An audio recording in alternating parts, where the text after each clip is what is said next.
સ્વાગત છે મિત્રો ગુજુગાન ચેનલમાં। આ વિડીયોની અંદર આપણે વાત કરવાના છીએ જે ઇન્ડિયન પોસ્ટની અંદર ભરતી આવી છે એના વિશે। આ ભરતીની અંદર કોણ કોણ ફોર્મ ભરી શકે, કેટલી ભરતી આવી છે, એની માટે એલિજિબિલિટી ક્રાઇટેરિયા શું છે, કઈ રીતે એનું સિલેક્શન થવાનું છે, કઈ રીતે તમે એનું ફોર્મ ભરી શકો છો, ક્યાં એની માટે તમારે ડોક્યુમેન્ટ જોવે અને લાસ્ટ યરનું મેરિટ ક્યાં અટક્યું હતું એની વાત આપણે આ વિડીયોમાં કરવાના છીએ। તો સૌપ્રથમ એની માટે જે સેન્ટ્રલ ગવર્મેન્ટની जो ऑफिशियल वेबसाइट है इंडियन पोस्ट GDS તમે ગૂગલમાં લખશો તો પણ તમને મળી જશે અને એની વેબસાઇટની લિંક પણ તમને ડિસ્ક્રિપ્શનમાં આપી દઈશ, indianpostgds.online.gov.in। તો આની અંદર બધા સ્ટેટનું અલગ અલગ માહિતી આપેલી છે। જો તમારે એની નોટિફિકેશન જોવી હોય સર્ક્યુલર વાઇઝ પણ જોઈ શકો અને ડિસ્ક્રિપ્શન નોટિફિકેશન પણ જોઈ શકો છો। તો એમાં આપણે सर्कल वाइज पोस्ट जे नोटिफिकेशन आई है कि केटला स्टेट में केटली भर्ती है एनी तमने पीडीएफ बतावी दઉં છું અને તમારે જો ડિસ્ક્રિપ્ટમાં જે નોટિફિકેશન જોવી હોય તો એની માહિતી પણ અહીંયા આપેલી છે। તો સૌપ્રથમ આપણે વાત કરીએ કેટલા રાજ્યમાં કેટલી ભરતી છે એ આપણી માટે ઇમ્પોર્ટન્ટ નથી। આપણી માટે ટોટલ જે ભરતી છે આ ઇન્ડિયન પોસ્ટની અંદર એ 44,228 છે। એમાં જે મેન છે આપણે ગુજરાતની વાત કરીએ છીએ તો ગુજરાતની અંદર 2034 જગ્યા છે। તો એમાં અલગ અલગ કેટેગરી વાઇઝ છે એ તમારે જોવું હોય તો તમે જોઈ શકો છો। તો આપણી માટે ગુજરાતની ભરતી છે કામની છે, બાકી બીજી આપણે કંઈ એપ્લાય કરી શકતા નથી કેમ કે લોકલ લેવલનું લેંગ્વેજ તમને નોલેજ હોવું એ કમ્પલસરી છે, તો જ તમે આની માટે એપ્લાય કરી શકો છો। ઠીક છે, તો પછી આની આપણે મેન નોટિફિકેશન જોઈએ એમાં ગવર્મેન્ટ ઓફ ઇન્ડિયાના અંડરમાં આવે છે GDS કહેવાય છે, ગ્રામીણ ડાક સેવા ઓનલાઈન એંગેજમેન્ટ શેડ્યુલ। એનું શેડ્યુલ આપેલું છે કે એમાં તમે ક્યારથી ક્યાં સુધી કરી શકો। તો એમાં 15/7 થી 5/8 સુધી તમે રજિસ્ટ્રેશન અને સબમિશન કરી શકો અને એડિટ તમારે કરવું હોય કરેક્શન વિન્ડો છે એ 6/8 થી 8/8 સુધી તમે છે એમ કરી શકો છો। પછી અહીંયા જોબની કન્ડિશન એક આપેલી છે જે તમારે એપ્લાય કરતા પહેલાં તમારે કમ્પલસરી વાંચી લેવાની છે। જો તમે આ જે જોબની કન્ડિશન છે એમાંથી જો તમે સેટિસ્ફાઈડ હો કે તમે આ એપ્લિકેશન કરવા માગો છો તો જ તમારે એપ્લિકેશન છે કરવાની છે કે applicant must be clearly understand that GDS are not a regular employee of department and their allotments and other entertainment as per not per central government employee. એટલે કે જે GDS છે એ રેગ્યુલર ગવર્મેન્ટના જે એમ્પ્લોય છે સેન્ટ્રલ ગવર્મેન્ટના એની અંદર નહીં આવે અને સેન્ટ્રલ ગવર્મેન્ટના જે તમને બેનિફિટ મળે છે એ આ સેન્ટ્રલ ગવર્મેન્ટની જે એમ્પ્લોય હોય છે જે પણ બેનિફિટ મળે છે એ આની અંદર મળશે નહીં। આ જે ભરતી થાય છે એ કોઈ સેક્શન એ લોકોએ એડ કર્યો છે GDSનો, એ સેક્શન પ્રમાણે છે આ ભરતી કન્ડક્ટ કરવામાં આવે છે। ટૂંકમાં આપણે વાત કરીએ કે જે આ GDSની જે પણ જે ભરતી આવે છે એ સેન્ટ્રલ ગવર્મેન્ટના એમ્પ્લોય કહેવાશે નહીં અને એના જે બેનિફિટ છે ટૂંકમાં એક ટેમ્પરરી એમ્પ્લોય તરીકે તમે કામ કરી શકો છો। તમે કેન્દ્ર સરકારના પરમિનન્ટ એમ્પ્લોય કહી શકાશો નહીં જો તમે આને જોબની અંદર સિલેક્ટ થાવ છો તો। ઠીક છે, બધી ડિટેલમાં માહિતી આપેલી છે કે કયો સેક્શન છે ને કયું આર્ટિકલ પ્રમાણે આ બધું ચાલે છે ને એ તમારે જો માહિતી વાંચવી હોય તો વાંચી શકો છો। જો તમે આમાં સેટિસ્ફાઈડ હો તો તમારે છે આગળ એપ્લિકેશન કરવાની છે। તો આમાં જો આપણે એપ્લિકેશનની વાત કરીએ તો એક BPM છે જે બ્રાન્ચ પોસ્ટ માસ્ટર કહેવાય છે, એના જે પણ રોલ છે એ અહીંયા આપેલા છે। એની રોલ અને રિસ્પોન્સિબિલિટી તમારે વાંચવું હોય તો વાંચી શકો। જે ઇન્ડિયન પોસ્ટ રિલેટેડ જે કામ હોય એ નોર્મલી કામ તમારે કરવાનું આવતું હોય છે। પછી એક છે આસિસ્ટન્ટ બ્રાન્ચ માસ્ટર જેને ABPM કહેવાય છે, ABPM। અને પછી થર્ડ છે ડાક સેવક, બરોબર છે। આ 3 ભરતી માટે છે એ લોકોએ વેકેન્સી મગાવી છે। નેક્સ્ટ સેલેરી આપેલી છે કે કેટલી તમને સેલેરી મળવા પાત્ર રહેશે તો એની માહિતી અહીંયા આપેલી છે। એમાં BPM ને બ્રાન્ચ પોસ્ટ માસ્ટરની 12,000 થી 29,380 અને ABPMના ડાક સેવકની 10,000 થી 24,470 સુધીની સેલેરી આની અંદર રહેશે। બાકી જે બધી માહિતી આપેલી છે ઉપર એ પણ જે પણ જોબ પ્રોફાઇલ છે એ તમારે જો ડિટેલમાં માહિતી જોઈતી હોય તો મને કોમેન્ટ કરજો તો આપણે ડિટેલમાં જે આનો રોલ અને રિસ્પોન્સિબિલિટી છે આપણે ચર્ચા કરીશું કેમ કે આમાં આપણે ચર્ચા કરીશું તો બહુ લાંબો વિડીયો થઈ જશે આમાં કેમ કે ઘણી બધી રિસ્પોન્સિબિલિટી એ લોકોની હોતી હોય છે।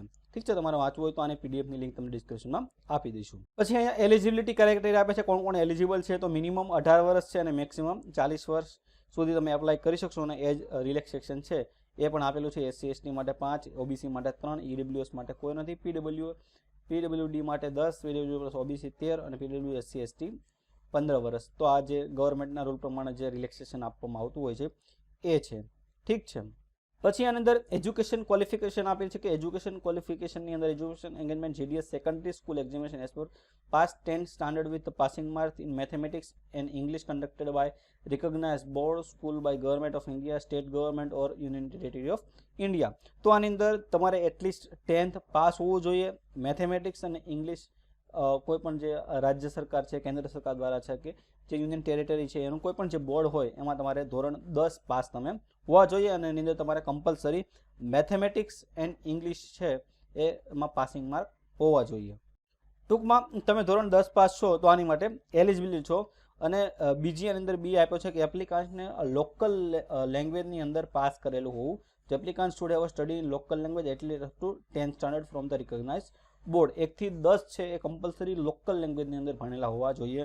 એટલે આપણે ગુજરાતની અંદર છે એટલે ગુજરાતીની અંદર 1 થી 10 ધોરણ છે એ કમ્પલસરી અભ્યાસ કરો હોય તો જ તમે આની માટે એપ્લાય કરી શકો છો. બાકી પોસ્ટલ પ્રોવિઝન આપેલા છે અરુણાચલ પ્રદેશ માટે એ તમારે વાંચવા હોય તો વાંચી શકો છો. અધર ક્વોલિફિકેશનમાં છે તમારે કોમ્પ્યુટરનું નોલેજ હોવું જોઈએ, સાયકલિંગનું નોલેજ હોવું જોઈએ, નેવિગેશન ચાઇલ્ડહુડ. ઠીક છે, આ તમને તમારી પાસે ક્વોલિફિકેશન હોવી જોઈએ. પછી આગળ બધી રિઝર્વેશનની માહિતી આપેલી છે એ આપણે બહુ ડિટેલમાં જતા નથી. કઈ રીતે તમારે બધા ડોક્યુમેન્ટ અપલોડ કરવાના છે, કઈ કેટેગરી માટે જે દિવ્યાંગ લોકો છે એની કઈ કેટેગરી પ્રમાણે થાય છે એની માહિતી આપેલી છે. પછી અહીંયા હાઉ ટુ એપ્લાય આપેલું છે. એપ્લાય કઈ રીતે કરી શકો એની પણ માહિતી આપેલી છે જે આપણે આગળ જોશું કે કઈ રીતે તમે એપ્લાય કરી શકો છો. પછી અહીંયા સિલેક્શન ક્રાઇટેરિયા આપેલો છે. તો સિલેક્શન ક્રાઇટેરિયા તમારી માટે મેન છે કેમ કે આની અંદર કોઈ પણ પ્રકારની એક્ઝામ છે એ કન્ડક્ટ થવાની નથી. જે તમારું 10માનું રિઝલ્ટ છે, મેરિટ 10માનું રિઝલ્ટ છે એની ઉપર મેરિટ બનશે અને એ મેરિટ પ્રમાણે તમારું છે સિલેક્શન કરવામાં આવશે. તમારે વાંચવું હોય તો વાંચી શકો છો. ઠીક છે, 4 ડેસિમલ સુધી ધ્યાનમાં લેવામાં આવશે કેમ કે પોઈન્ટમાં ઘણી બધી ચેન્જીસ આવતા હોય છે. ઘણા બધા કેન્ડિડેટને પોઈન્ટનો ડિફરન્સ હોય છે એટલે અપ ટુ 4 ડેસિમલ સુધી એના છે અગ્રીગેટ પર્સન્ટેજ લેવામાં આવતા હોય છે. પછી બધી માહિતી આપેલી છે કે જો તમારા ગ્રેડમાં હશે તો આવી રીતે એને પર્સન્ટેજની અંદર કન્વર્ટ કરવામાં આવશે. CGPIની હશે તો પણ એ પર્સન્ટેજની અંદર કન્વર્ટ કરવામાં આવશે અને પર્સન્ટેજ પ્રમાણે જ આનું મેરિટ બનશે. ઠીક છે, પછી ક્યાં ક્યાં ડોક્યુમેન્ટ જોશે આની માટે તમારે વેરીફાઈ કરવા માટે કેમ કે આ તમે અહીંયા ફોર્મ ભરવાની એની પ્રોસેસ એવી હોય છે કે ફર્સ્ટ આપણે ફોર્મ ભરવાનું હોય છે, પછી બધાનું મેરિટ બને, મેરિટ બની જાય પછી જે ડોક્યુમેન્ટ આપણે સબમિટ કરીએ એ ત્યાં રૂબરૂ વેરીફાઈ કરવાના હોય છે. એ વેરીફાઈ થશે પછી તમારી જોબ છે એ ફાઇનલ થશે, ત્યાં સુધી ફાઇનલ થશે નહીં.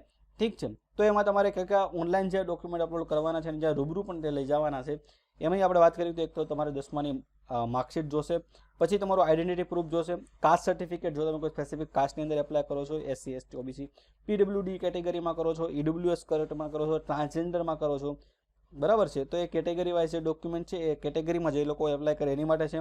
પછી ડેટ ઓફ બર્થ એ કોમન ડોક્યુમેન્ટ છે બધાને જોશે, આઈડેન્ટિટી પ્રૂફ અને માર્કશીટ એ પણ કોમન છે બધાને જોશે. પછી તમારે medical certificate issue by medical officer of any government એ તમારે જોશે. પછી certificate issue by authorities Arunachal પ્રદેશની ટ્રિબલમાં ને તમે એ સેક્શનની અંદર એપ્લાય કરો છો કેમ કે એ લોકો માટે પોસ્ટલ પ્રોવિઝન કરવામાં છે અરુણાચલ પ્રદેશ માટે, તો એ કેટેગરીમાં આવતા હોય તો એ તમારે કરવાનું રહેશે. પછી આમાં બધી માહિતી આપેલી છે કે કઈ રીતે શોર્ટ લિસ્ટ થશે, કઈ રીતે બધું વેરીફાઈ થશે, તો એ તમારે વાંચવું હોય તો તમે વાંચી શકો છો. ઠીક છે, એની અંદર આપણે ડિટેલમાં જતા નથી. પછી અહીંયા નીચે પણ ઘણી બધી માહિતી આપેલી છે જે આપણે ઇગ્નોર કરે છે, ઇમ્પોર્ટન્ટ ઇન્સ્ટ્રક્શન છે એ પણ તમારે વાંચવું હોય તો તમે વાંચી શકો છો. પછી જે કેટેગરી વાઇઝ ભરતી છે એ લોકો માટે પણ બધી પ્રોસેસ આપી છે, કઈ રીતે તમારે રજિસ્ટ્રેશન કરવાનું છે એની માહિતી પણ આપી છે. અહીંયા તમારે જે ફોટા અપલોડ કરવાના છે એ બધી ઇન્સ્ટ્રક્શન આપેલી છે. એ તમારે JPGમાં 50 KB થી વધવી ન જોઈએ ફાઇલ, 20 KB થી પણ ફાઇલ વધવી ન જોઈએ સિગ્નેચર માટે. પછી ફી તમારે કેટલી ભરવાની આવશે, આ તમે એપ્લિકેશન કરો તો 100 રૂપિયા છે, એ બધા માટે કોમન છે.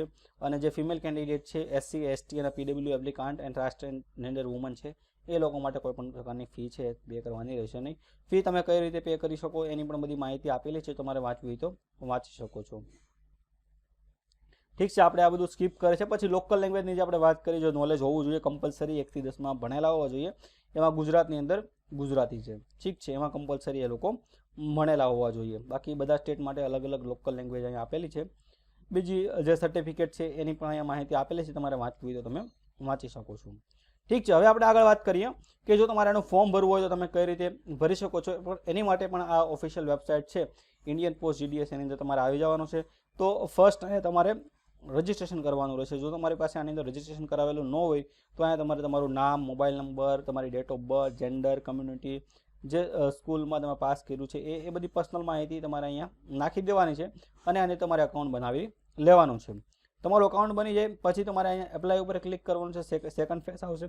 સેકન્ડ ફેઝમાં તમને જે રજિસ્ટ્રેશન કરતી વખતે જે નંબર મળે છે રજિસ્ટ્રેશન નંબર એ અહીંયા નાખી દેવાનું છે. સર્કલ આપણું ગુજરાત આવશે. પછી અહીંયા એપ્લિકેશન ફોર્મ આવશે. પછી તમને પ્રિફરન્સ સિલેક્ટ કરવાના આવશે કેમ કે આની અંદર આપણે ગુજરાતની અંદર વાત કરીએ તો ગુજરાતની અંદર ઘણા બધા જિલ્લાની અંદર ડિવિઝન વાઇઝ છે ભરતી આપેલી હોય છે. એમાં તમારે 4 થી 5 ડિવિઝન સિલેક્ટ કરવાના હોય છે. માની લો કે અમદાવાદ છે તો અમદાવાદના 5 એરિયા જેમાં તમે પ્રિફરન્સ આપો એ પ્રિફરન્સ પ્રમાણે આની અંદર છે અલોકેશન થતું હોય છે. માની લો કે તમને અહીંયા બતાવી દઉં આપણે ગુજરાત છે તો હું અહીંયા ગુજરાત સિલેક્ટ કરી લઉં. ઓકે અહીંયા છે. તો ગુજરાતની અંદર માનો કે તમારે અહીંયા અમદાવાદ સિટીની અંદર જોબ લેવી છે તો તમે વ્યૂ પોસ્ટ ઉપર ક્લિક કરશો તો અમદાવાદની અંદર આ ડિસ્ટ્રિક્ટ છે આ એનું ઓફિસ ઝોન ઓફિસ નેમ છે અસલાલી, બરાબર છે. પોસ્ટ ડેઝિગ્નેશન છે આ ડેઝિગ્નેશન માટે ભરતી છે. એમાં ઓબીસી કેન્ડિડેટ લેવાનો છે એટલે આની અંદર ગુજરાતી લેંગ્વેજ અને આ પિનકોડ. તો આ જે સિટી વાઇઝ ઓફિસ વાઇઝ અને જે તે લોકલ એરિયા છે એ પ્રમાણે છે આની ભરતી થતી હોય છે. તો એ તમારે અહીંયા પ્રિફરન્સ આપવાની હોય છે કે કયા એરિયાની અંદર તમે છે એ જોબ લેવા માંગો છો તો તમારે ચૂઝ પ્રિફરન્સ કરી દેવાની છે. બધી તમારા એજ્યુકેશન ક્વોલિફિકેશનની માહિતી પણ અહીંયા આપવાની રહેશે. એજ્યુકેશન ક્વોલિફિકેશનની પછી તમારે ડોક્યુમેન્ટ પણ આની અંદર અપલોડ કરવાના આવશે. જે ડોક્યુમેન્ટ જે કેટેગરીમાં એપ્લાય કરતા હોય કોમન ડોક્યુમેન્ટ છે બધાને માર્કશીટ અપલોડ કરવાની આવશે. એક મેડિકલ સર્ટિફિકેટ જે અત્યારે કદાચ જરૂર નહીં પડે તમને ફોર્મ ભરતી વખતે પણ જે તમે રૂબરૂ જોશો ત્યારે તમારે જોશે. પછી એક તમારું આઈડેન્ટિટી પ્રૂફ જોશે. પછી તમારું ડેટ ઓફ બર્થ પ્રૂફ જોશે. બાકી તમે જે કેટેગરીમાં એપ્લાય કરતા હોય એ રિસ્પેક્ટિવ કેટેગરીના જે ડોક્યુમેન્ટ બાકી ઓબીસીમાં કરતા હોય તો ઓબીસીનું જે કાસ્ટ સર્ટિફિકેટ આવે છે એ તમારે કરવાનું રહેશે. ઈડબ્લ્યુએસમાં કરતા હોય ઈડબ્લ્યુએસનું જે સર્ટિફિકેટ આવે છે એ તમારે અહીંયા અપલોડ કરવાનું હોતું હોય છે. ઠીક છે. પછી લાસ્ટમાં જે ફી જો પે કરવાની હોય તો તમારે પે કરી દેવાની છે અને પછી તમારે ફાઇનલ સબમિટ કરી દેવાનું છે. તો આ રીતે જો તમારે ફોર્મ ભરવું હોય તો તમે ફોર્મ ભરી શકો છો. આપણે ડિટેલની અંદર અહીંયા ફોર્મ ભરતા દેખાડ્યા નથી. ઠીક છે. કેમ કે જો એમાં ફોર્મ ભરવામાં ત્યાં દેખાડ્યું તો વિડીયો ઘણો બધો લાંબો થઈ જશે. જો મિત્રોની કોમેન્ટ આવશે તો એની માટે આપણે અલગ વિડીયો બનાવશું કે કઈ રીતે એનું ફોર્મ તમે ભરી શકો છો. ડેડિકેટેડ વિડીયો એની માટે આપણે અલગથી બનાવશું. પછી આપણે આગળ વાત કરીએ કે આનું મેરિટ કેટલું અટકી શકે કેમ કે આની અંદર કોઈ પણ કોમ્પિટિટિવ એક્ઝામ છે નહીં. આની ભરતી છે એ ધોરણ 10ના રિઝલ્ટ ઉપર જ થશે. તો આનું 11 વર્ષનું રિઝલ્ટ જો તમારે જોવું હોય તો 2013ની અંદર પણ આની અંદર ભરતી આવી હતી અને ઘણી બધી ભરતી આવી હતી 2013ની અંદર પણ. એની આ જે પીડીએફ ફાઇલ છે રિઝલ્ટની એની લિંક તમને ડિસ્ક્રિપ્શનમાં આપી દઈશ. એમાં પણ 2016 જેટલી ભરતી છે એ 2013ની અંદર પણ આવેલી હતી. તો એ પ્રમાણે જો આપણે વાત કરીએ તો મેં થોડું રિઝલ્ટનું એનાલિસિસ કર્યું છે. જો તમારે 2013નું રિઝલ્ટ જોતું હોય તો એની લિંક પણ તમને ડિસ્ક્રિપ્શનમાં આપી દેવાની. તો જે લોકો જનરલ અને ઈડબ્લ્યુએસની અંદર છે જો તમારે 90 ઉપર જો પર્સન્ટેજ થતા હોય છે તો આમાં સેફ સ્કોર કહી શકાય કે તમારો લાગવાનો ચાન્સ છે આમાં. ઠીક છે. જો 90થી નીચે છે તો 50-50માં આવશે. કંઈ નક્કી ના કહી શકાય, લાગે પણ ખરા ને ના પણ લાગે. સેકન્ડ રાઉન્ડમાં પણ તમારો મેલ પડી શકે. ઠીક છે. ઓબીસીની આપણે વાત કરીએ તો જો 85+ છે તો તમે સેફ સ્કોર છો અને જો એમાં 90+ છે ઓબીસીની અંદર તો તમારો 100% ચાન્સ છે કે તમે આની અંદર લાગી શકો. બાકી 85માં પણ તમારો સેફ સ્કોર કહી શકાય. જો 85 બિલો છે તો તમારે એમાં થોડું રિસ્ક છે, લાગે ખરા પણ ના પણ લાગે. અને જે SC ST છે એ લોકોને જેને 80+ છે 80+ એ લોકોનો ચાન્સીસ ખરો અને જે લોકોને 85+ SC અને STમાં છે એ લોકોનો 100% ચાન્સીસ છે આની અંદર લાગી જવાનો SC STની અંદર. બાકી તમે જો દિવ્યાંગ કોટામાં આવતા હોય કોઈ પણ જો દિવ્યાંગ કોટામાં જો તમારી પાસે 80 બિલો હો તો પણ એમાં ચાન્સ કરો કેમ કે એનું મેરિટ ઘણું બધું નીચું જોયું છે. ટ્રાન્સજેન્ડર માટે પણ આમાંની અંદર રિઝર્વેશન આપેલું છે તો એમાં જો હોય તો એમાં પણ તમારો ચાન્સીસ ખરો કેમ કે એનું મેરિટ છે એ નીચે જતું હોય છે. ઠીક છે. તો આ તમારે જોવું હોય તો તમને 11 વર્ષનું રિઝલ્ટનું લિંક તમને ડિસ્ક્રિપ્શનમાં આપી દઈશ. એની ઉપર તમે અંદાજો મારી શકો છો. આ જે મેં અંદાજો માર્યો છે એ 11 વર્ષના મેરિટ ઉપરથી માર્યો છે અને આ જે સેફ સ્કોર છે એ ફાઇનલી તો જેનો મેરિટ આવશે ત્યારે છે એ ખબર પડશે. ઠીક છે. તો આ વિડીયોની અંદર આપણે માહિતી જોઈ ઇન્ડિયન પોસ્ટની અંદર જે ભરતી આવી છે એના વિશે. અને આ વિડીયોની અંદર આપણે કોઈ ટોપિક વિશે ડિટેલમાં ચર્ચા નથી કરી. જેવી કે તમે આ ફોર્મ ભરવાની આપણે વાત કરીએ તો એમાં ડિટેલમાં નથી ગયા. પછી આ જે ભરતી આવી છે એની અંદર શું આની અંદર રોલ અને શું રિસ્પોન્સિબિલિટી હોય છે, શું આના ક્રાઇટેરિયા શું નિયમો હોય છે એ પણ આપણે ડિટેલની અંદર ચર્ચા નથી કર્યા. જો આ બધા ટોપિક ઉપર આપણે ડિટેલમાં ચર્ચા કરીએ તો આ વિડીયો છે એ અડધી કલાકથી 40 મિનિટનો જઈ શકે છે. ઠીક છે, એટલા માટે આપણે આ ટોપિકની અંદર ડિટેલમાં નથી ગયા, બધા ટોપિક આપણે રફલી કવર કર્યા છે. તેમ છતાં જો તમે લોકો કોમેન્ટની સેક્શનની અંદર જણાવશો કે આ ટોપિક ઉપર અલગથી વિડીયો બનાવો અને કોમેન્ટ આવશે તમારા લોકોની, તો એની ઉપર આપણે અલગથી વિડીયો બનાવવાની ટ્રાય કરશું. ઠીક છે, તો આ વિડીયોની અંદર આપણે માહિતી જોઈ કે ઇન્ડિયન પોસ્ટની અંદર જે ભરતી આવી છે એમાં કોણ કોણ ફોર્મ ભરી શકો છે, કોણ કોણ એલિજિબલ છે, કઈ રીતે એનું સિલેક્શન થાય છે, કઈ રીતે તમે ફોર્મ ભરી શકો, આનું ફી સ્ટ્રક્ચર હોય છે, સિલેક્શન ક્રાઇટેરિયા કઈ રીતે હોય છે, લાસ્ટ યરનું મેરિટ કઈ રીતે એડક્યું હતું, એની વિવિધ ચર્ચા છે આપણે આ વિડીયોમાં કરી. આના સંબંધિત જો તમને કોઈ પ્રશ્ન હોય તો તમે કોમેન્ટ સેક્શનમાં જણાવી શકો છો, તેનો જવાબ દેવા હું પૂરતો પ્રયત્ન કરીશ. આ વિડીયો જોવા માટે તમારો ખૂબ ખૂબ આભાર.